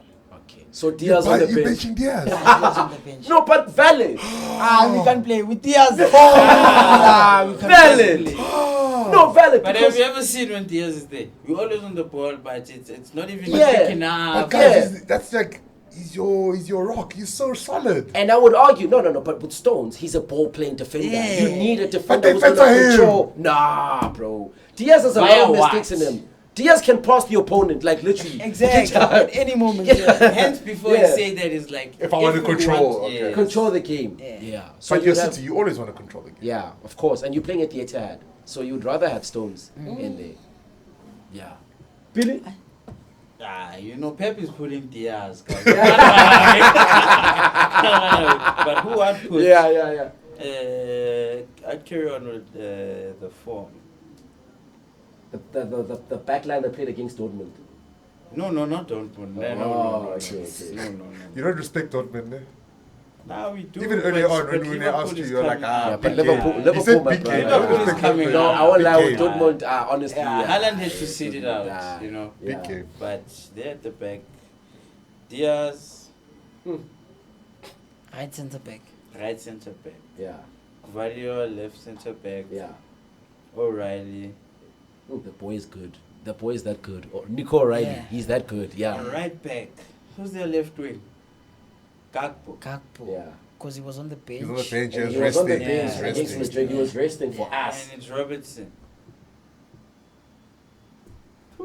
They could go Kerkez, eh? We need a young boy. They could go Kerkez. Yeah, we need a young boy. Liverpool We doesn't need like- a- I don't trust Rico, bro. Defensively, I don't trust him. On the ball, he's a brilliant. But also, player. isn't he also actually like a centre mid? And he's a makeshift because he plays in the Midfielder, middle yeah. as He's a well. midfielder, Exactly, I was exactly. saying, he's a midfielder, yeah. My- Does Pep not want any like right backs, like a No, normal? we were supposed to sign a right back. I don't know what happened, but we were supposed to sign one. But I think they felt confident in Matthias Nunes because they felt he's great defensively. But I don't think he is. But then again, guys, if we're gonna go back, how many right backs are there in the world? Right, world class right backs. Yeah, there's only a few of them. There's a few. Now. You know who I would go for? Who? Although he's old, he's 29. Denzel Dumfries. Yeah, but No, I he look at gives him- you 5 seasons. That's fine. Yeah, He was a I would transfer go. rumor, right? Yeah, I He would was, go yeah. for Dumfries because I know defensively, bro. Dumfries is solid. But even going I forward, know as well. even going Yeah. forward, he offers a lot. Strength. So I would have hoped that we had Dumfries. But as who well else, this guys? I'm season. saying you said Yeah, Dumfries. but he's who not else? there, chief. You know, a lot of there aren't many, bro. There Yeah, aren't. but I many, heard him and say. He that's said huge there's a word. few. Who are those few in the world. in the world? Do you know who I like? Yeah. Pietro Porro. Pedro Porro's quality. That man is Oh, quality. Spurs, ne? He's Porro, quality. ne? I like Porro's it. And he was quality. at City. Yeah. He Crazy. I like him, man. Porro, that's a great shout. That's a Let's great see, shout. who else? though? Livramento. Livramento, Okay. yeah. I haven't watched him in. How's Kunde? The disrespect. That's your player. That's your player. Not City. That's your player. Not City. No. Your player. My brother. I'm just asking. How's My That's your player. I mean, I wanted that. My brother, you see there, ne? That's a meme right there. I won't lie. That one. That's Jules, your let me tell you, bro. That's your player. Jules Kunde. My dog, nah. Nowhere near, dog. Nowhere near, dog. Nowhere near, dog. It's always good left backs. But who's there? If you're saying world left back. Thing is, you only have let's in the name it. world. Let's name You it. Okay, only have who your else? Hakimis. Who else? No, wait. Yeah. You're saying there's a lot. left backs, yeah. Mendes. Okay. Who else? Balde is world class. Balde. Okay. Yeah. Balde, definitely Balde. Madrid, no one. Oh, someone said Cucurella there. Cucurella. Oh, quality. How's Cucurella. I think it's decent. Calafiori, I like not quality, Calafiori, but I it's like decent. Calafiori as well. Yeah. Calafiori is a great shot. And he's a centre half, by the Because way. me, I don't like Cucurella, bro. You don't like You don't? Cucurella? But it's always top notch. Each and every game, he's fine. He's That always guy. playing But one well. thing about him, Jacob, is he fights. He's And, a mellow. sometimes you Oh, need that fight. I get you. And the Yeah. faults are always against him. Have you Who, ever? Cucurella? Yeah. Whenever he touches the ball, wherever, country No. or club level. Cucurella there's doesn't have always sportsmanship, bro. I don't like a There's player who doesn't have always booze and sportsmanship. whistles. I hear you. He's Yeah. a dirty player. So every bro. game, Yeah. He's a dirty against the player. odds. Dog. Have you seen Cucurella in most games? He's a dirty player, bro. He's There's dirty. no sportsmanship there, Yeah. like at all whatsoever. But quality-wise, ball Quality-wise. quality-wise, I think definitely he has it. Okay. But I consider sportsmanship as well. And I think I look at a player, like if your sportsmanship is not there and it lacks. Okay, Mr. Stay Humble. Yeah. So yeah, no, Cucurella, dog, nah. Oh, it's fine. Let's leave it. Yeah. All right. I think we're gonna. You see where we're going with it. That I like, think- we're missing players there, guys. Yeah. In world football. Right backs, Yeah. left backs. We're No, missing- but- Cross. Pardon? Ah! Wait, say again, please. Put that in my guy! Bradley Cross. Kaiser Chiefs. Kaiser Chiefs. What? World class. No, he's a quality player only. Okay, quality. South African class. Yeah. But you need to consider, obviously, when you look at worldwide, obviously the best fullbacks right now, Hakimi, Mendes. Of bro. course. Yeah. Hakimi, Mendes are They're the the best, two of the they're the best, best. bro. Two I of don't the think best, they're there's definitely- anyone that comes close. That's true. I was surprised when you were talking about City, you didn't mention Kusanov. Because even as a right back, I think he does a fairly decent Doesn't he job. play left on the left hand side? No, No, he's on the he right. does. He On the does right. plays on the right. Okay. He does a fairly Right is decent centre job. back. Because I was watching him against Madrid last season, even though we lost. But he pocketed Vinny to some degree. To some degree, he did. Don't say pockets. He defended him well. He Don't defended say him well. pockets. Okay, not pocket. Well, because Conor Bradley did pocket him. No, he did. Yeah. That's pocket. That is pocket. Okay, That's pocketing. fair. That's pocketing. Fair. But I think Kusanov as well. He's a great shout. I think with Kusanov, it's a thing of really good defender, Yeah. but going forward for me. Does not offer much. Yeah, Does doesn't not offer much offer. Not even going does not forward. offer anything. In fact. Yeah, nothing Yeah. at all. Yeah. So for me, that's why I said, based on my back four, I'd Yeah. rather have people who are going to control. We keep the ball as much as we can. Yeah. Because if you don't have the ball, it means Liverpool has the ball. Yeah, It you means trouble. McAllister has the ball. Oh, Szoboszlai has Has the the ball. ball. You see, it's a problem for us. So Yeah, yeah. I'd rather have people who are going to be in control of the ball. That's why I said Yeah. Rico on the right, John Stones there next to him. Yeah. I think for me it's like that. I think with Rico Lewis, he's our best option Yeah. right now at the moment. Yeah, I think so. He's probably our best option. But against Gakpo though, it'll be interesting to see. So you'd say Kusanov? Maybe. But it does Well, make he's coming sense. from injury now, Okay. so I wouldn't put him in now. I'd still go with Nunes. It's bro. a- I'll go with Matthias Nunes. more creativity. going Yeah, forward. I'll go with But Matthias with Nunes Rico because I know too. going forward he offers a lot more. Yeah. So I'm gonna go with Matthias Nunes. Okay. Yeah. But anyways, yeah, no, that was the Premier League chat. That was the Champions League chat. So local is lekker. Yeah, because you know a lot of our subscribers, some of them have been complaining that we don't touch on local teams. But guys, don't ask us about Kukune here just now. Yeah, you please forgive me. Nah, I was Kukune. I don't know. I kind of who's playing there. Skukuna, Monare. Yeah, they are there. Yeah. No, you know a lot better than me. Yeah. But man, the Betway Premiership is interesting, dog. This season it's a lot tighter than it ever was for the past I don't know how many years. Because after like 11 games, 10 games, Sundowns normally is like They've been, Yeah. Look, you know just 10 points ahead or something. I need to put a disclaimer. Yeah. I have not watched a full PSL game, in a very long time. Why? So my opinion will not be valid in this one, right? And to answer your why, I think I can watch a Sundowns, because you can see what they're trying to do. Quality, there's a plan, you know what I mean? Structure, There's a plan, there's a structure. They score goals, The other teams, I do not understand the tactics. I don't understand the tactics. And maybe it's a personal thing. It's a serious thing, no, it's a serious thing. It's actually a serious thing, because we're all seeing the same thing. Yeah, because I don't know. And maybe it's because of personal experiences. Maybe the gentlemen in this room can also share their pain to South African football as to what we've gone through, what we've seen, the amount of players that we know should be playing and are not playing. So it's a very painful thing to go and watch PSL and you're just like, the way some of the players got there. Yeah. So I can't earn my heart. So you're questioning some of the players' quality, especially playing at that level, the highest level in South African football. Yeah. You're questioning how they got there. How they got there, the way the league is being run, the way the players are ill-treated. Yeah. I cannot sit in this chair and say that I can support PSL with my whole heart. The way a lot of the players are mistreated in the league is horrible. I'm sure here know PSL players who don't always get their wages on time. Exactly. Okay. I'm not going to support something like that. I'm sorry. Yeah. Okay. All right. But the football side of things, I don't want to talk about that. I don't want to talk about the politics. This season, how impressed are you, especially with the league in itself? Look, I look at Orlando Pirates. You can say they've upped their game. Definitely, they've been playing very well this season. And Wadu. And then you look at Kaizer Chiefs. I'm definitely surprised how they started. I say that respectfully.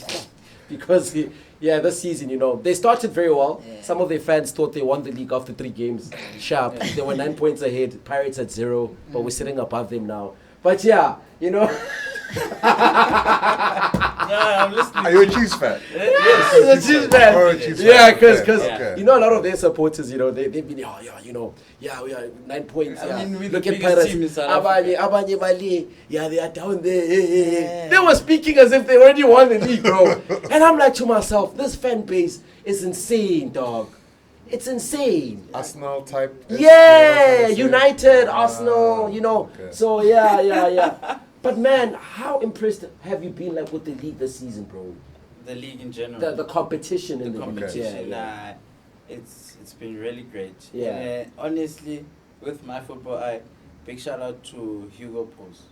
Shout out to Hugo Bruce. I can enter the chat. South Africa, I can enter the chat. Now everyone wants to show up. Yeah. And now we have.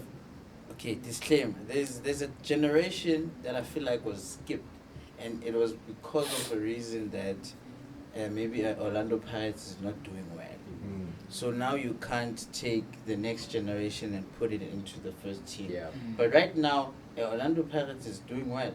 So now we can take boys from these young players. We can take Mbogaz. Now we're seeing Mbogaz. Yeah. 20-year-old. 5 years ago, you would never see that. You would never see that. Yeah, they'll tell you that Pirates just bought someone from I don't know where. DRC. Yeah.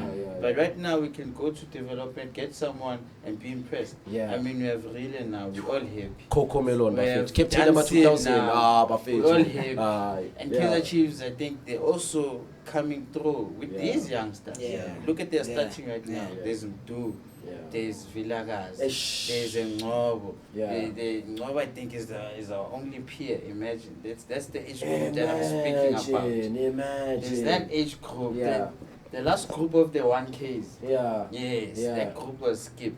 But I've always known Cheese for promoting young players from the academy. I think they've always been that team. They've always stood by that philosophy of bringing the young players from the academy. Cheese is known for bringing players from the academy and playing for the first team, especially under Arthur Zwane. I would argue that Arthur Zwane in a corner, he would bring young players who are not ready to play at their level, but he entrusted those players, which is why some of the results, or most of the results, didn't go Kaizer Chiefs' way, because he would go with these youngsters in big games, and some of them are inexperienced, you understand? But I've always known Chiefs for that. But this season, Fede, overall. I think touching on what you're saying about Arthur Zwane and him bringing in young boys. Yeah. I think it was a matter of he tried to change it too much. And too much. All at once. All at once. And with the youngsters, you need like two 3. Yeah. Game by game. But yeah, looking at Chiefs now, it's not one of the best teams in the league, but definitely top 3, and definitely in terms of promoting boys and giving them a chance, and these boys making an impact, like your Mdu, your Vilagazi. These boys are doing wonders, especially Mdu. Mdu for me. Oh, Mdu is Shabalala. Mdu for me is do you do or die, Mdu for me is world class, and Mdu is gonna take me to Bafana. Yeah. He's not in the squad. Yeah. And I think based on Hugo Boss's statement is that we need continuity. That's why some of the best countries or nations ever, like your Spain, they've been winning for so long. They've been continuing the same generation. So now if we take Mdu in, who do we take out? That's the biggest problem. Mdu is on form, yes. We don't neglect that, but who do we take out? Muremi is on form. So let's just keep Muremi there because Muremi is familiar with the other players. So would you guys say, like, I mean, with the current state of the PSL, call it, would you have, let's say, maybe 5 of the best under 23? Who would you say are the 5 best under 23 players playing in the PSL? Under 23. Under 23, I under 23. also had a question, but my question will come after. Okay. But answer that first. Okay, definitely. Just also so for the viewers as well. To be like, hey, guys, watch out this guy. Definitely. Which team? He plays for Pirates. We're speaking well-known players, right? Best under 23 players. I mean, like. Amdu, definitely 100. Paper 2. Who's that? I'm just Paper 2. You know one thing I saw because the nicknames. What? Yeah, I was writing last year. Paper 2. Oh, wow. I didn't know that. Paper 2. Oh, my daughter. Yeah. Mbogazi, definitely. Biggest TLB. I just hope Vela under 23. Bro, so just stop now. Stop now. Wait, stop now. In terms of maturity. Don't do it. And then there's... Don't do it. Siama's also good, man. How old is Siama? Yeah, he's under 23. He's under 23 as well. Yeah. Siama's also... but wait. Siama out. Seat 5, right? Yeah. Is that left wing Mabena from Sundowns? I'll put him in. Okay. I've never really watched him. I know, He's injured now, so he's still coming back. I always see keep an eye. The Hotmans. You know the Hotmans. Can I just add? That was the top 5. My top 5. Yeah. Young boys, Young boys, under 23. Does it have to be PSL? I know where this is going. I know where this is going. That's what I asked. Listen, just give him his flowers. Wait, just let him give it. Trust me. Just let him. I know exactly what he's going to say. Okay. Please. Yeah. Give the flowers. Okay, let's start. You know who he's going to say. I know. That's why I asked. Well known in PSL. Koza. Sundowns. Yes. Okay. Center back. Yeah. Great shout. Mdu Shaba. Rile. Yeah. Mbogazi. Yeah. The last one. Lungelo Tondoro. I knew it.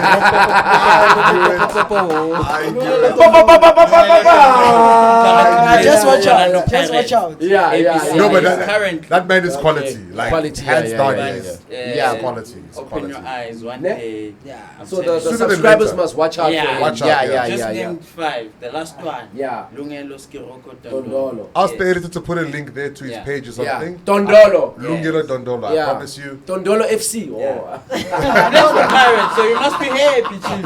He's in Pirates. ABC. Okay. The Disky Challenge.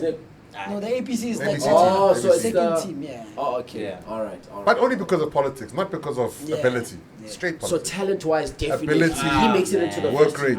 He makes it into the first easily. Okay. But there's a lot of talented players in the first team. Mara. Which position is his mentality as well?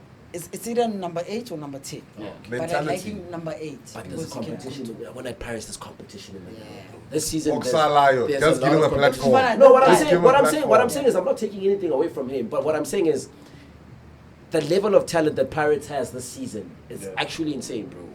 When I was watching the game against Golden Arrows right now, I'm looking at a name Tajela, bro. Yeah. Masindi, You got to call up. Bro, bro, I look at a player like that, recently made it to Pirates, and I'm looking at him, I'm like, okay, sharp. Bro, they took talent in Mbata. Mbata now is like a bench player. Obviously, okay, yes, he came on because Sichin Dule got injured. You understand? But I look at a player like Nimtangela. I look at Cameron Denson, dog. The talent there is insane.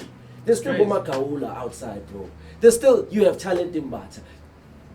You have Lamine, dog, Chef Shenko. You have a lot of talent. Dog, I look at Pirates and I'm thinking to myself, how are you going to field all those players? Because there's a lot of talent there. And then there's Motondolo, like the one you're talking about right now. Chief. Bro, Pirates is in the best of, I don't know, this season. Let me just say thanks to Jose Rivero for that matter, because I think if it wasn't for him, none of these youngsters would have been discovered, you know, because Rivero believed in the young players from the get-go. Do you understand?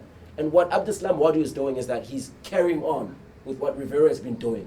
So I'm looking at a team like Pirates and I'm thinking to myself, that midfield, dog, is insanely talented.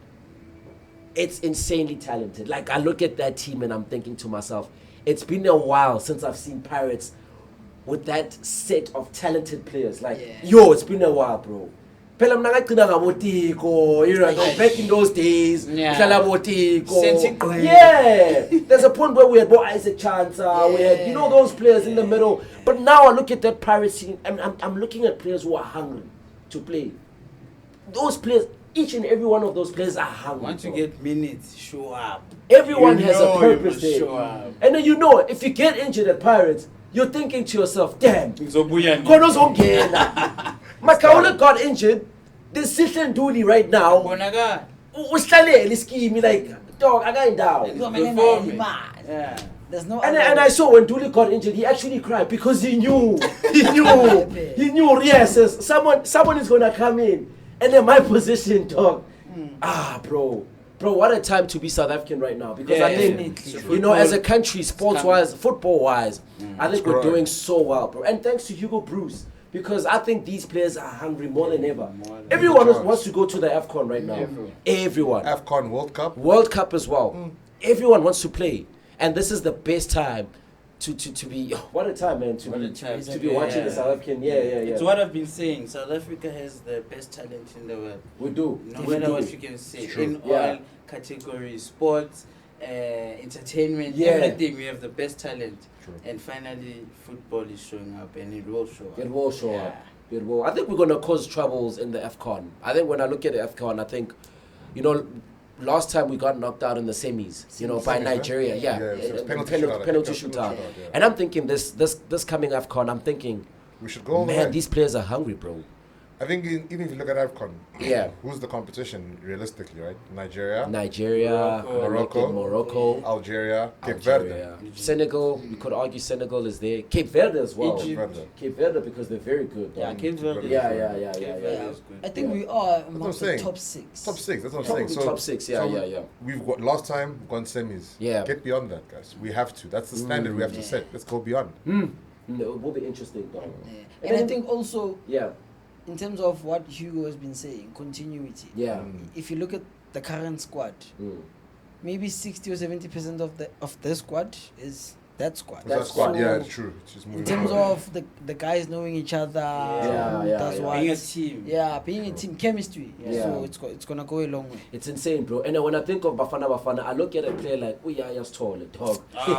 What a player. You know, he was Pelé, dog. I look at a player like him and I'm thinking, that quality, bro, deserves to be in the Premier League.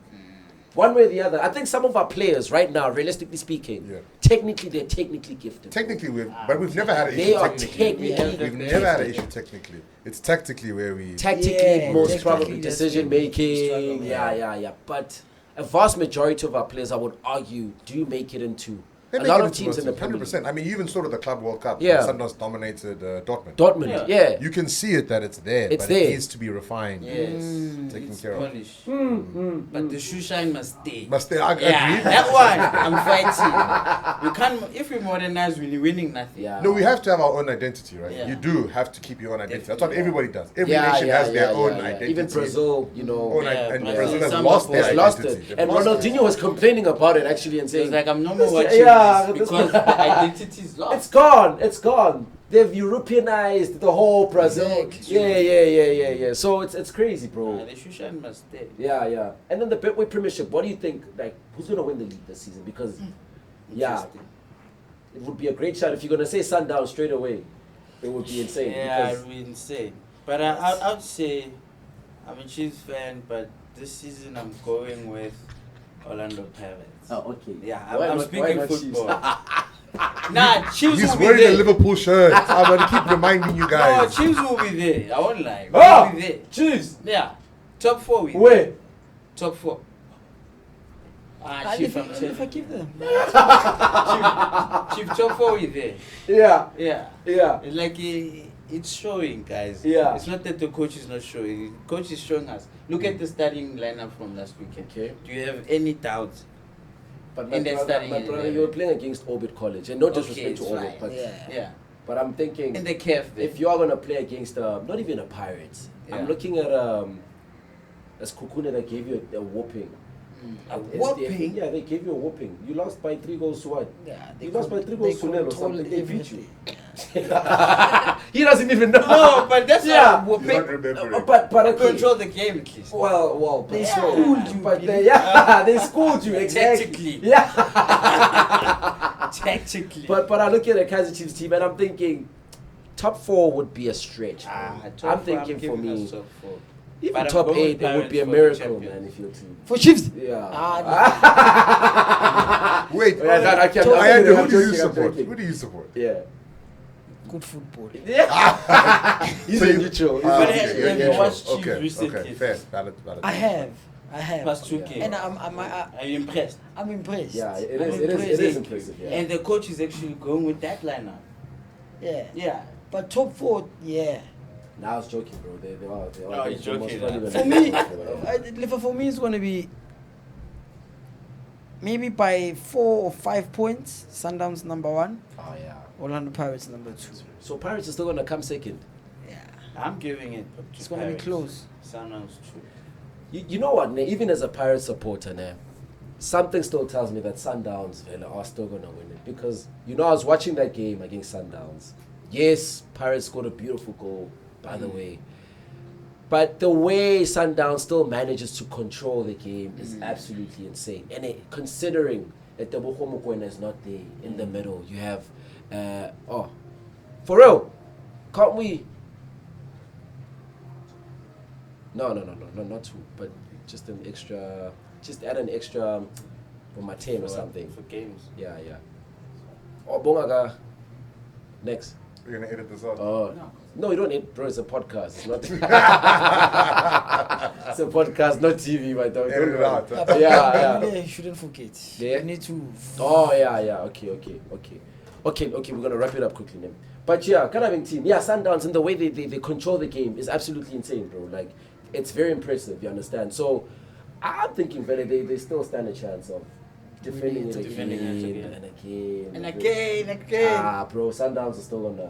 And I think Cardoso, in all honesty, in my opinion, maybe he might not even last like for that long with Sundowns because they're not happy. A lot of there's been rumors that a lot of players are not happy. Even the supporters are not happy.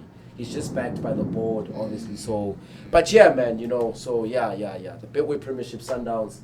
Might take it, It's because of time. My brother here. I think we're gonna round off to our next segment, which is our last segment of the day, gentlemen. All right. So we're gonna call this segment. Cody, we must have a name for this segment, bro. This thing of not being professional and saying we are playing games. No, we are not playing games. Yeah, They want to segment. Then there needs to be, and then you sharper and edit it. And then you have something there that says, you understand, you understand, And then we change maybe our shirts, and then So we'll get a name. The name. Let me check this one. Okay, gents, Right. I'm the umpire for The this umpire, one. alright. I'm the umpire for this one. I just needed a fancy term. I can't say a ref or something. Let's go Empire. Yeah. So this one is called where's this? Wait. Let me sort this one out quickly.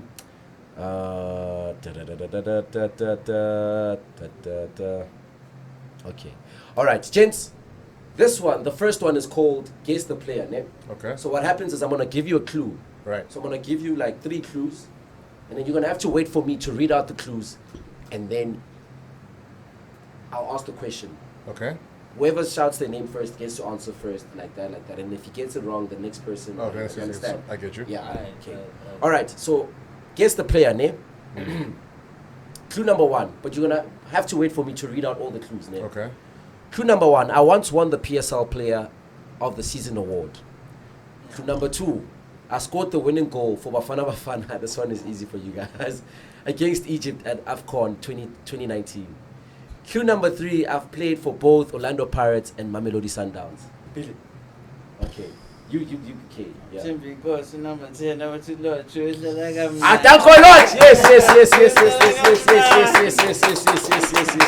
Give him a round of applause, bro.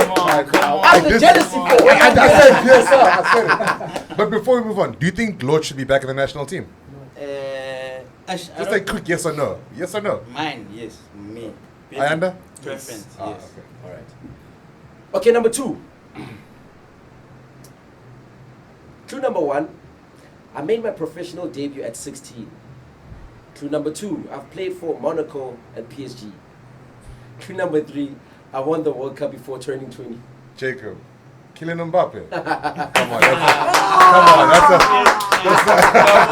Jacob. I end up my dog. Come on, man. Let's go. Hey, we're not going to see. This guy. It's a privacy screen. Okay. All right. Second one or third one. Yeah. Clue number 1: I'm known for my quick distribution and long throws. Clue number 2: I've been with one club my whole professional career. Clue number 3: I'm Kaizer Chiefs' long-time goalkeeper and former Bafana captain. Jacob. Oh, he said it first. He did say. Cool. Yeah. Come on, Ayanda, wake up! Wake up, my brother! Hi. He's just. This guy's hot, man. He's all hot. Come on, Ayanda. All right. Fourth one. Maraki, this one is chance. Mara, why are these questions so bad, man? For you guys, for you guys. You know what? Spice it up. Pick a player and create clues. All right. Yourself. Your own clues. Yeah. Okay. Your own. Damn, that needs a lot of things. Okay, wait. Clue number 1 for this one. Yeah. I'm from Ivory Coast. Clue number 2: I'm known for clutch goals in finals. Clue number 3: I'm a Chelsea legend. Jacob. Drogba. There's no way. There's no way. Don't put your hand up. Say the name, bro. Just say the name. Yeah. Say the name. Okay. Another one. Right. Clue number 1: I was nicknamed the Lion of Judah. Clue number 2: I've played it. Really? I'm waiting for you to finish. Yeah. I'll give you that one. But I have to wait for me, my friend. But I will give you that one. Yeah, just for the sake. Just for the sake. Yeah. I think one clue we try. Yeah. Okay. From one clue, okay. Yeah. If you got it, just go. If you got it, then you go. Yeah. And then if you get it wrong from the first clue, then you're frozen out. You minus the point that you got. Okay. Yeah, it's a minus. Yeah. Because I haven't done reading all my clues. All right. So it's a minus. Yeah. All right. Hey, we're not Jacob. You can see here. Hey. Privacy screen. You can peep in. All right. Clue number 1: I've scored twice in a famous win against Manchester United for Porto. Clue number 2: I've managed Amazulu and currently a coach in England. Ayanda. Benny Makati. You know the menu clue. I was like, wait, I wanted to risk it. Okay, this one. Clue number 1: I made my name at Orlando Pirates. Clue number 2: I spent time playing in Belgium. Clue number 3: I'm a tough tackling midfielder known for my PSL attitude and flair. Andile Mhlekazi Jaji. The full name. Athi Mhlekazi. Ewe tata. All right. Okay. Clue number 1. This one. Actually, let me make it interesting because this one will give it who's away. leading now? Please tell the people who's leading. No, you guys are 2-0. 3. Or 3? Yeah, he's leading. Yeah. Oh! Okay, let's Come go. on! I told you, Ramadan. This guy, Okay, clue number 1. I'm from Senegal. Clue number 2. I've played for Southampton, Liverpool, and Bayern Munich. Jacob. I said Jacob. So you Freeze him out. Freeze him out. Pinching my leg. You said Sadio Mane. Yeah. Alright. Okay. My brother, this one. I was born in England but represent Norway. Jacob. Erling Haaland. Hey, make sure. I don't want to minus my point. I'm thinking of Odegaard, my brother. Risk. Okay. This one is the last one. That's so why. you're number 4. Yeah. No, you haven't lost because You haven't got any minus. you haven't gotten it. No. So okay. Okay. Clue number 1. I've scored over 800 career goals. Clue number 2. I've played in Portugal, England, Spain, Italy, Saudi Arabia. See. Yeah. Cristiano Ronaldo. How much time do you have there, my brother? It's Chad. Guys, ladies and gents, apparently the director has a beef with us today because he's telling us that it's Chad. We don't want to go home, but they want to go home. I don't understand why. But yeah, we're going to be here same time, same place. Remember, we're dropping this at 3. Make sure that you subscribe. Late night VAR, guys. And remember, female co-host. Oh, we found the female co-host, by the way, ne? Yep. We have, ne? Yep. So a female co-host is... There's 2 of them. So I know you guys were out there. We have found the female co-host. Be sure to tune in, guys. We're dropping on Sundays and on Wednesdays at 3 p.m. Late night VAR. That was a brilliant episode, bro. Shout out to my boys. Shout out. What an episode, bro. Shout out to the What an episode. Yeah. Yeah. Budgeting Government Tiki, GSW. Yeah. Am I correct? Yeah. Tell them about the Government Tiki. Government Tiki, well-known professional fives futsal team in South Africa from the East Rand. Yeah. All we do, we're MPC, non-profit company. Yeah. So it's also a shout out to all sponsorship. Yeah. Come through. All we do, we play fives, we play futsal, and we promote our players to make it. Yeah. I mean, last year, now 4 months ago, still Rocco was playing fives with us. Yeah. He's in Parents now. Wow. Vero last year was with us in 11 at Discovery. Yeah. He's at Pirates now. Yo. So that's us. Shout Mpo out. is also a professional right now. There's a lot that we can mention. Yeah. This man right here on my right, Xaba Nogompe.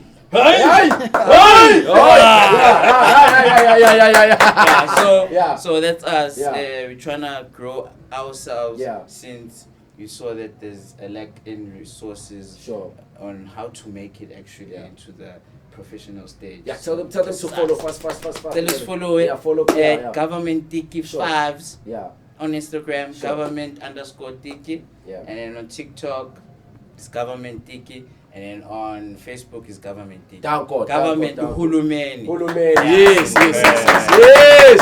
Wow. Yes. It's my brother, GSW. Instagram page is GSW_football, spelled with a U, _club. Yeah. A little bit about us, very similar to Government Tiki, five-a-side team. Yeah.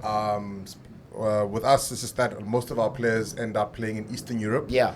One of our boys, Tato Maimane, is here at the moment. Wow. Going back to Armenia. Wow. We have one boy, Melchizedek, who was playing here. He's going back to Georgia in January. So that's where more of our expertise lie. We do not have many local connections. So for us, it's Eastern Europe. That's where we're sending players. We are a non-profit company as well. We've recently applied for our tax PBO status from SARS, so we're waiting for that. So any donations that do come our way, you will be able to get a certificate and minimize your taxes. And other than that, promoting young players. One of our young boys, Kamar Ahmed, is going to Dubai in August of next year. Wow. So very similar structures, just doing things slightly differently. But yes, five-a-side, we take it seriously. We will venture into the futsal space, and that's what I can say for our team for now. Wow, shout out to GSW, shout out to Government Tiki, guys. Be sure that you subscribe, like, share, and comment, guys. Late night VAR. Please spam the comments. Yeah, do the most, guys. Thank you, guys. And we are out. Danko. Make sure you comment. Subscribe. Danko.